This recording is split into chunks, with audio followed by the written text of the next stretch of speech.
Chapter 15. Hesitating a long time, Lady decided to mark Putraka's turban so that he could be identified if she see him again and let him escape this night.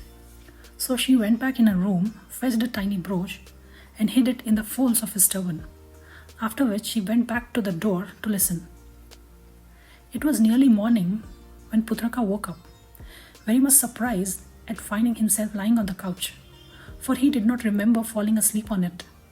Starting up, he woke Patla, who was terribly frightened, for she expected her ladies to come in any minute to help her to dress. She asked Putraka to make himself invisible and fly away at once. So he made himself invisible, but he still felt too tired to fly, and instead walked about in the town belonging to Patla's father. The lady who had been on guard had half a mind to tell her mistress that her secret was discovered, but before she could get a chance to do so, the king sent for her, who asked her if she had seen or heard anything during the night.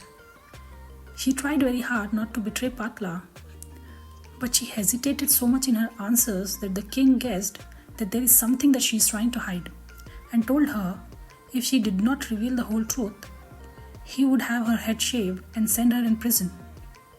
So she told that she had seen a handsome man, beautifully dressed, fast asleep in Patla's room, but she did not believe that her mistress knew anything about him. The king was, of course, in terrible rage, and the lady was afraid he would order her to be punished. But he only went on questioning her angrily about what the man was like, so that he can be found and brought before him. Then the lady confessed that she had put a brooch in the turban. She was also trying to comfort herself with the thought that when the king will see Putraka and finds out that Patla loves him, he might perhaps relent and let them be married. When the king heard about the brooch, he was pleased, and instead of ordering the lady to be punished, he told her that when the man was found, he would give her a great reward. He then sent forth hundreds of spies to hunt the man with the brooch in his turban. And Putraka was soon found, strolling quietly in the marketplace. He was so taken by surprise that though he had his staff in his hand and his shoes and the bowl in his pocket, that he had no time to write his wishes with the staff or to put on shoes, so he was obliged to be dragged to the palace.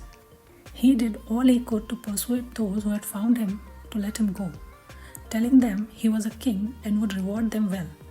They only laughed at him and dragged him to the palace, where he was at once taken before the king, who was sitting on his throne surrounded by his court in a great hall lined with soldiers. The big windows were wide open, and noticing this, Putraka did not feel afraid, and he thought to himself that if he could not persuade the king to let him marry Patla, then only option is to slip on the shoes and fly out of one of the windows. So he stood quietly at the foot of the throne and looked bravely into the face of his dear one's father. This only made the king more angry, and he began calling Putraka all manners of names and asking him how he dared to enter the room of his daughter. Putraka answered quietly that he loved Patla and wished to marry her. He was himself a king and would give her all she had been used to. But it was no good, for it only made the king more angry. He rose from his throne and stretching out his hand, he cried, "Let him be whipped and placed in prison." Then Putraka with his staff wrote on the ground that no one should be able to touch him, and stooping down slipped on his magic shoes. The king, the courtiers and the soldiers all remained exactly as they were, staring at him in astonishment as he rose up in the air and flew out of one of the windows. Straight away he sped to the palace of Patla and into her room, where she was pacing to and fro, worrying about him, for she had heard that Putraka had been put into the prison and feared that her father would order him to be killed.